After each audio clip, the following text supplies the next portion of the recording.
Go. Hello and welcome to And Did Those Feet, the podcast that talks about and investigates and celebrates the golden age of English football from the end of the Second World War through to the 1970 World Cup. And I'm joined, as usual, by Karl Hemsley. Hello, Karl. Hello, Peter.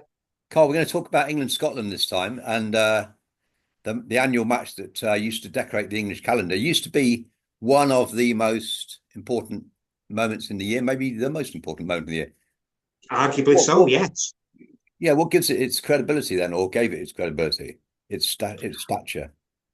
Well, it's obviously the oldest international fixture.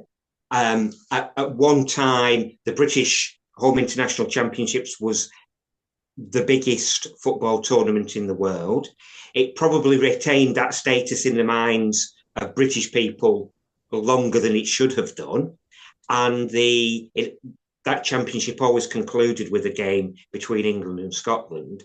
And it really was arguably the biggest game that an English or Scottish footballer could play in. The FA Cup final may be the only one Yeah, to so they say, or the get Scottish Cup, of course, which to, had an to equal right. status. I think it had also Yeah, very high status, the Scottish Cup. yeah. So no, yeah, I think that's and it was artfully placed in the timetable, I think, as well in the calendar, because it seems to have been. I haven't actually done a proper study of this, but it seems to have been basically in April or right at the end of the season, as if we build up so we get the games against England and Wales, England, Ireland, Scotland, so forth.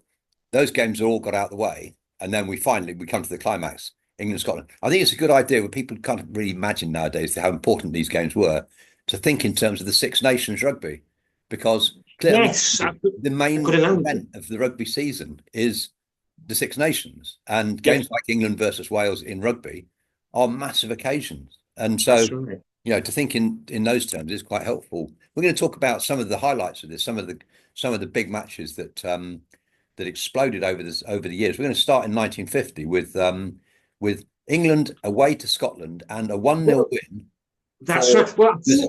I mean, I think one of the most striking things about the fixture is just how good Scotland were in it for so long, Yeah, I agree. and Yeah, that at the end, and that when the competition restarted after the war, Scotland had 29 wins to England's 19 yeah, amazing. which I think is maybe part of the significance of the fixture, that Scotland did so well despite being having so much a smaller population. Goes back to the Uh, 30s, doesn't it? They were, or in fact, the 20s. They were a wonderful team in the 1920s, even. yes, that's right. The Now Wembley you Wizards. mentioned, yes, the Wembley Wizards in the 20s. Exactly, and so it was a huge thing for Scotland. And the 1950 game that you mentioned, probably neither the best game nor the worst game that was played in the period, but it had an unusual significance in that the home international championships doubled that year as a World Cup qualifying group. And it so happened that England and Scotland were both in contention to win the group going into the last game at Hampden. Very strangely, FIFA awarded two places, but the Scots decided that they would only take up their place should they defeat England. Absolutely Sorry, incomprehensible. rather, should they finish top of the Yeah, group? that's right. And to finish top of the group, they needed to beat England. So England would have qualified anyway in second place. And as it was, England won 1-0. The Scots very nearly equalised late on, which would have meant that they would have drawn the home international championships, because they didn't. There would be a tie. They didn't use goal No, difference that's right. Yeah, or goal average, as it would have been more likely in those days, yeah. to decide the championship. Although I think that would have decided who was first and second in the eyes of FIFA for the World Cup. So it was a strange context to the game. And maybe this might be anachronistic, but was that possibly the last time that Scotland played England? And it was the most important game for both countries, Well, we're talking because about pre 1953, aren't we? Pre the visit of Well, and Wembley. pre-World Cup, Pre-World just Cup, yeah, pre yeah. the 1950 World Cup. Mm, After this game, um, we had a summer where England played in the World Cup rather that's right. disastrously. And so from this point onwards, there was another tournament for Yeah, yeah, the home nations to play in other than their own yeah, yeah, championship. yeah. So I think it holds a significance for that It's actually an reason. impressive victory for England because one of their is it Mannion who goes off injured in very early in the game after about 10 minutes or so, and amazingly Walter Winterbottom, the manager, the England manager, takes Mannion to hospital. He deserts his bench. I mean, that he takes on responsibility himself. I think Walter Winterbottom was a bit like that. He would take responsibility, and he left the team in the hands of Billy Wright, and Billy Wright reorganised the team. He put Finney on the right wing to operate with Matthews, and England won 1-0 with a, a Roy Bentley goal. Pretty impressive, but extraordinary that Scotland, having qualified for the World Cup, turned out they declined to take part. And it made me wonder this Yes. point, Carl, whether if I think Scotland had taken part in 8 World Cup finals, and it's a real old trick question to ask how many times has Scotland qualified for the World Cup finals? Because the answer is not 8. Yes, it's 9. Yes. 9. Yes. So Yeah. It is a very quirky decision. incredible decision, and apparently the players were not keen on this decision by the by the administrators. But there we are. The decision was taken. Was it done because the administrators wanted to put pressure on the players to try to win the tournament and not think that second place was good enough? Yes, I think that must be the Maybe reason. that's Yeah, the reason. yeah, yeah. It's a One thing strange that's one. worth mentioning about this game is that it's Neil Franklin's last game, this World Cup qualifier. It's his Ah, last game for England. He's the single best centre half that England produces between 1945 and 1970. Let's say 1945 and Jack Charlton, anyway, the emergence of Jack Charlton. He's in that league. He's played 27 consecutive games for England. Well, if you've played 27, if you play consecutive games for England, you've done well. You played 27, you've done very well. He's up there with Billy Wright at this point. Now, bearing in mind, Billy Wright ends up with 100 caps. England lose Franklin because he goes to join a kind of pirate league in South America on the back of a big promise of big money. He won't take part in the World Cup. They've had no preparation. And actually, if you look at the struggles that England have over the next few years to find a centre half to replace this sort of the ghost over the water, of Neil Franklin. yeah, People like Harry Johnson that's get a 10 very caps. good point. So He it's a really was a disaster. very dominant player because England had a great forward line Yeah, at that point. they did. Maybe aging by the time they played the Hungarians in '53, but they had great forwards and strength in depth. Excuse me, up front. No, that's right. But they didn't have that sort of strength in depth at the back, did they? And Franklin was the best. I don't think there's much doubt that Franklin was their best player in that area of the pitch by some distance. With Billy Wright, that's a formidable partnership. And if you think that Dickinson as well, I mean, Dickinson plays 50 times for England.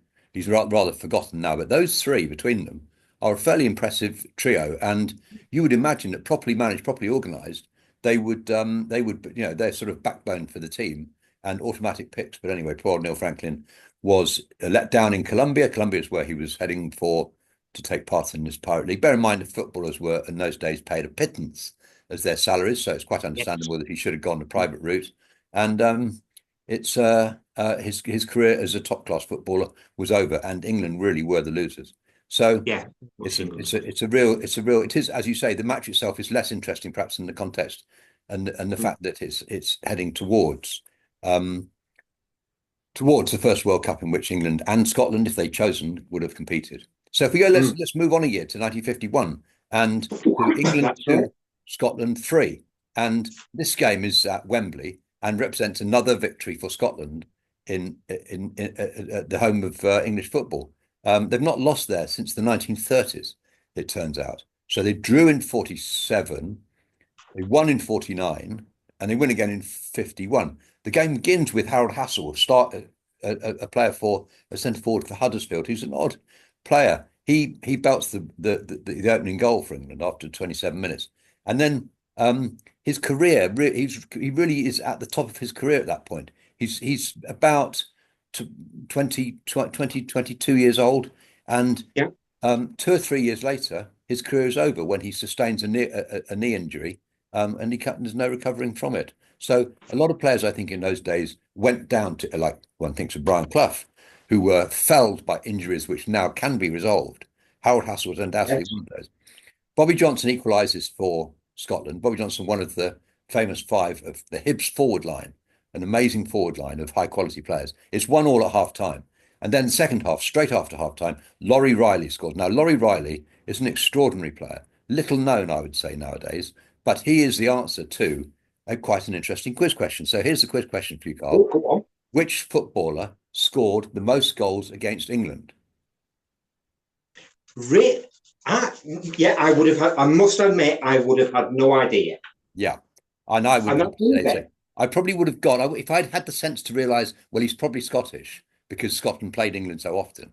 I would probably have gone for Dennis Law or maybe Kenny Dalglish without being able to actually pin down any particular goals they've Yes, got. because they're Scotland's joint top scorers, aren't they? Oh, are they? Okay, they are. Yeah, yeah, Overall, yeah. yes. So I probably would have gone for them. Anyway, Laurie Riley plays for Hibernians. He's part of the famous five front forwards who are brilliant. All play for Scotland, all score goals for Scotland. But Laurie Riley's record is quite remarkable. 49 he scores, 51 he scores, 52 he scores, 53 he scores twice, 55 he scores again, and this what an extraordinary sequence of scores that of goals that is. I imagine that in Scotland, Laurie Riley is probably a vaunted name and a revered presence. In England, he's almost unknown, I would say, but I he think you're deserves to be right. better known. Yes. Yeah, absolutely. I'm sure that's true. I must admit, I certainly would not have got that quiz question. No, quite, However nor would long I I. thought No, about nor it. would I. I would have had fun trying to work it out, but I would not have got to Laurie Riley as the answer. Anyway, it's 2-1 now to Scotland, straight after half time. Can England get a goal back? The answer is no, that Scotland score again through Billy Little.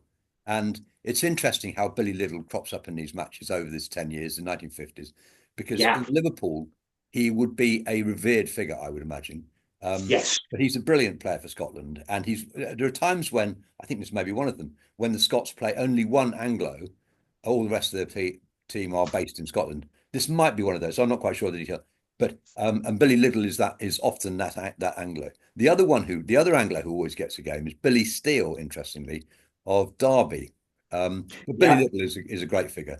3-1 to Scotland, and England then get a goal back from Tom Finney on 56, and they can't then. So Scotland got half an hour to hold out at Wembley in front of it, 98,000, and they do it and they get their victory. And so that's wins in 49 and 51. And in 53, they'll get a draw. And in 55, they'll get hammered. Yes. So, so what do you think of 51? Yeah. Well, it just shows how. I mean, home advantage really doesn't seem to be much of a thing in these fixtures, does it? No, it doesn't. No, no. Um, Scotland Scotland went a long time without a win at Hampden. I The think whole they decade. went 25 years. I mean, admittedly, that included the war. Yeah, yeah, yeah.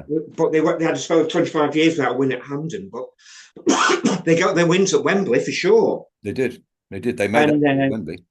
they'd have been underdogs regarded as the underdogs in the majority of those games. Certainly they were in 51. But yes, Wembley seemed to hold no fears for them, and and 51's a good example of it.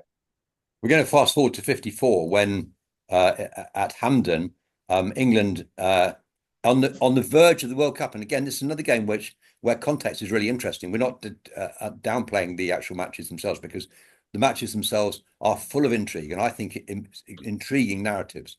But 54, England are about to go to the World Cup, but it's not what lies ahead that matters so much in this case. It's what lies behind. This is their first game of if you might say, of the new era. The old era has ended. And that was the era when England thought they were the best team in the world and took it for granted that they were. They were beaten Yes. 3 by Hungary at Wembley in November 1953. Eight changes, of course, by the selectors, needless to say. 6 players will never play for England again from that 53 team. This is a brand new outfit. and it's pretty experimental, but it goes very well. Alan Brown gives the Scots an early lead.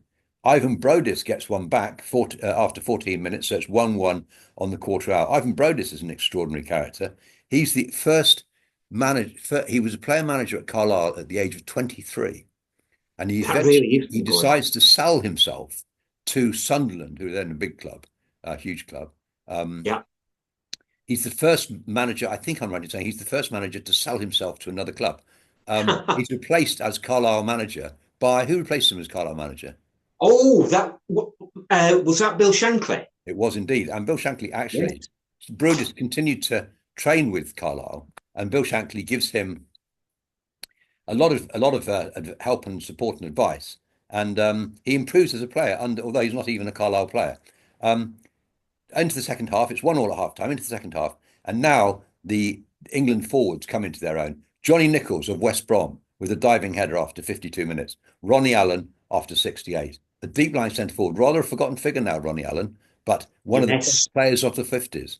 And this was Absolutely. an attempt by the selectors, the England selectors, to try to look for a more subtle way of playing that sort of centre, that number 9 role. There'd always Mm. been sort of barnstorming centre forward had been the tradition. But now in comes Johnny Nichols and Ronnie Allen, and the experiment lasts for 2 matches. It's this match and the next one. They lose the next one, 1-0 to Yugoslavia, and then the experiment is abandoned. England retreat to sort of plan B, which is Nat Lofthouse centre forward with Yeah. Far more traditional English with a centre big forward. number 9 on his back, and you know where you are with them. But unfortunately, it's very unfortunate because Ronnie Allen and Johnny Nichols for West Brom were a more subtle option, but the selectors didn't go for it. Jimmy Mullen of Wolves gets a fourth on 82 minutes, and although Willie Ormond, another of the famous five from Hibs, gets a consolation goal, it's 4-2 at the end, and victory for England, another away win. Yes, yeah. Get another away win. On to for 61. Yes, I mean this really is one of the most remarkable of England Scotland games.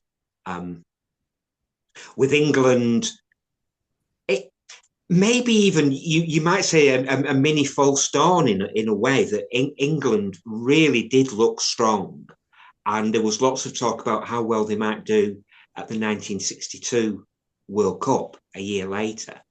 Um, they had a remarkable home international championships because he scored 5 against both Northern Ireland and Wales.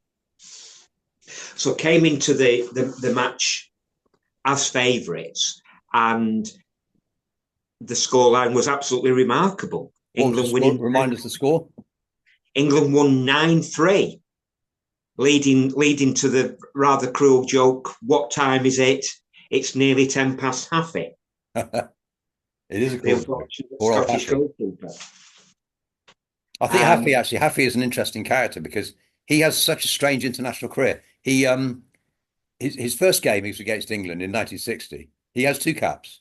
His first match is against England in 1960. He saves a penalty. It's a 1-1 draw. He might have come out of that game. This is Celtic goalkeeper, by the way. He comes out of that first game thinking this international football. This is a bit of an easy ride, isn't it? You know, they concede a penalty, and know we save it. Only let in 1 goal. Well, he learned about that by. I kind of think with Haffey that he could have been the Celtic goalkeeper in '67.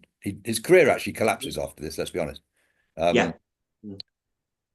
But it was a strange game in that England were 3 up at half time. So you would think that would be, well, the England were clearly coasting to a victory when they were big favourites. And yet Scotland in the second half then pulled it back to 3-2 quite early in the second half. So suddenly it's game on, and then quite simply the goals then just proceeded to pour in, and it seems that the really great combination for England at that point was Johnny Haynes and Jimmy Greaves. That Yes. they very much seemed to strike up an understanding. 2 players who were clearly great players in their own right, and I think there was a spell for England where they dovetailed so well, and they made good as they were, they were even better in combination. Greaves scored a hat trick, and he scored 7 goals in that season's home international championship. Haynes banged in 2 from the edge of the box as well, from quite long Yes, range. And Bobby Robson gets a goal from the edge of the box. I think when we talk about Frank Haffey, I mean, we have to really focus on Haffey because, when the team concedes 9, you're going to start with a goalie. I think a lot. yeah. I mean, I look at the goals sympathetically to Haffey, but really, it's hard to find any excuses. He's not. He is responsible for many of the goals, and it's no surprise, perhaps, to learn that he then emigrates to Australia and becomes a singer. That's right, he did. Yes. Leaves the country. So we're going to move on to 66, and another game where context is all important, because in this game, England play more or less the team that will appear in the World Cup final. There are 2 changes. One of them is Ray Wilson doesn't play the left back, the 66 World Cup left back. Instead, Keith Newton gets a game, the Blackburn left back, and he is absolutely skinned in this game, it has to be said, by a rampant Jimmy Johnson. Jimmy Johnson, in many cases, many people's view, one of the best players that ever played for Celtic. And in this game, he has an absolutely rampaging appearance down the right-hand side. Poor old Newton is really exposed. I mean, embarrassed, in no uncertain terms. England take the lead through Jeff Hurst, an excellent cross shot of the kind that Jeff Hurst. We tend to think Jeff Hurst came late to the picture in 66 World Cup, but actually it's clear from this team that Ramsey has in mind, if there's any problem with Greaves, and Greaves, don't forget, had jaundice. It's not the injury he suffered against against France in the World Cup that may be the problem at this point. It's his jaundice. He's a little bit, he's run down. He's not the man he was, not the player he was. And so Hurst and Hunt are trialled, and they go very well. In fact, they put England 2 up on the half hour. Dennis Law gets one back at half time. It's 2-1. Roger Hunt adds a third straight after half time. So Hunt and Hurst are really delivering here for the England team that's going to appear in the 66 World Cup final. Jimmy Johnson gets a cracking goal back, and he's beginning to catch fire now down the right-hand side. Bobby Charlton gets the kind of goal, so it's now 3-2 to England. Bobby Charlton makes it 4-2 with the kind of goal that lit up the World Cup in a month or two's time. And then Jimmy Johnson really goes to town. He gets a third, so it's now 4-3 to England. And in the last sort of 10 minutes or so, he really embarrasses Newton. England are under pressure. Styles heads off the line. And one way or another, England managed to hold out for a 4-3 victory. But I think for the Scots, this was their World Cup final. And they have to have been upset at their own failure to qualify. They tried very hard to qualify. They went out to Italy in the qualifiers. But my word, they would like to have taken part in that jamboree south of the border. This was the big one for them. And that, I think, brings us to 1967, Karl. Yeah, well, again, one of the most famous games in Scottish football in history, without a doubt. I mean, I think it's worth saying, reminding ourselves just how good Scotland's record was after that 9-3 drubbing, because the game we've just talked about was their first defeat against England in 4. Amazingly, they won 3 on the bounce after the 9-3 drubbing. That's right, 62, 63, 64. It's quite remarkable, really, after that humiliation. And then the game you've just described where they ran England very close.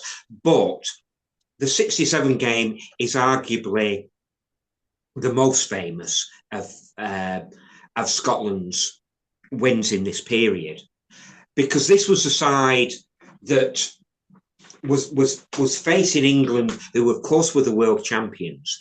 And I think I was surprised to read that there seemed to be not just a rivalry here, but actually some genuine, maybe even bitterness on the Scottish part, in the sense that I think they thought they had a chance of winning that World Cup in 66.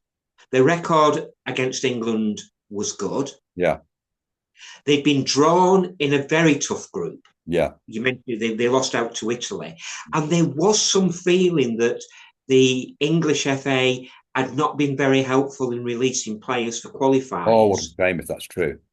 And that fed into a sense that a sense of grievance, perhaps, against England, more than just the normal rivalry. So they were desperate to win this game, and Scotland were brilliant on the day. England were a little bit unlucky in that Jack Charlton got an injury early on, and he was hobbling around. He was moved up front Well, he had a because broken toe, didn't he? I mean, it's an injury. He was basically invalid. It's important to point out at this point that there are no substitutes in these games. that's right. Incredibly enough, we had this discussion during the when we talked about the FA Cup final and the number of times that the curse of Wembley, the Wembley hoodoo, rose up to emasculate teams by taking away some of their players. In fact, in this game, Jack Charlton, he broke the toe, doesn't he? I think that's what it is. It Very was a toe. 5 minutes or so. I think that's right. But he's not Right. the only injury, is he? Because I think at one point England are down to 8 fit players on the pitch. It's really quite ridiculous. Yes, and the Scots were really rubbing their nose in it because the game finished 3-2, but it was one of those 3-2s that doesn't really tell the story in that the Scots outclassed England completely. And yet I couldn't help thinking, Karl, when you look at the way Jim Baxter is juggling the ball and humiliating his opponents, while when Scotland had got a 2-0 lead, I couldn't help wondering what his teammate of the time, a young reserve centre forward called Alex Ferguson, would make of that kind of behaviour. I can't imagine Manchester United in well, I actually I do remember hearing what Dennis Law had to say about it, and not impressed. It was expletives deleted. Yeah, he apparently he was very seriously unimpressed by that, because they were playing the world champions, obviously, and Law, professional that he was, and desperate to beat England as he was not really in favour of party tricks. He wanted to make sure that Scotland got their win, and certainly to not fail to win a game when they had played so very well and outclassed England. They tended to be. They tended to be 2 goals ahead in this game. So when England got one back, then Scots would go and get another one. And but that's 2-0 is a funny lead in football, as we all know. And I think Baxter's fooling about. Of course, Baxter is one of the great unfulfilled talents, as we know in England, because he does eventually come to England, and he gets a few games for Nottingham Forest, but it's not the same man that lit up the scene in the 1960s. It's fair to say, by the way, when we talk about the 1960s and England versus Scotland, it's four victories each, I think, is the figure. England win 4, Scotland win 4, and 2 drawn. So there's no doubt that by the 1960s, I mean, the 50s is a more difficult decade for the Scots, but the 60s are a triumph for them, and they really are. They're as good as they're as good as England in many of these games. When you think that England were the world champions and were probably the best team in the world in the 1960s, then that really is quite. I mean, the 67 game is the most famous, I think, largely because of England being world champions. But actually, I wonder in a way whether the game at Wembley in 63 was the most impressive by Scotland, because that was the game where, in effect, they were down to 10 men. No substitution, so the play didn't. They kept 11 on the pitch, but there was a passenger, and they went 2 up, 1-2-1 in the end. Henderson on the right wing, very like Johnston later, played brilliantly. But it is a 67 game that's better remembered because it allowed the Scots to tongue-in-cheek say that they were now champions of the world. It's interesting, Karl, when we think back to these games with some nostalgia, how far, is it fair to say, how far English football has managed really to maintain its status? You can't say the same for the Scots. And one wonders, I think, what has happened to Scottish football? Why is Scottish football no longer the preserve of players of the quality of Dennis Law and Jim Baxter and so forth? Well, I mean, There must be a number of reasons, and I wouldn't pretend what I'm going to say now is the reason. But I do wonder if the demise of the annual England Scotland game is has played some part. So if you go back to say that I would say it's the mid-80s when the last time when Scotland disproportionately produced more good players than England, really. But if you look at the size of the population, you look at the Liverpool side, it was built around Hanson's, Souness, and Dalglish. And historically, there was nothing unusual in England's best club side being built around nothing at all around the Scottish core. Yeah. But if we think today, we've now had generations of Scotland players who are born after the annual match, who've got no memory of the annual England Scotland game. That's whereas you would imagine that Dennis Law, Dave Mackay, Willie Henderson, players like that, when they were kicking a ball around as boys, their dream was scoring the winning goal at Wembley. Absolutely. Yeah, absolutely. And that's gone. And I'm sure their heroes were the very players who we've been discussing here who made it happen. Well, Karl, that's a fascinating discussion, and we've really brought back to life the old rivalry between England and Scotland, going back right to the beginning of the game altogether, the codification of football. So, well, it's been a fascinating discussion, and I'm sure many more to come. So, with that, thank you very much, Peter. Bye. Thanks, Karl.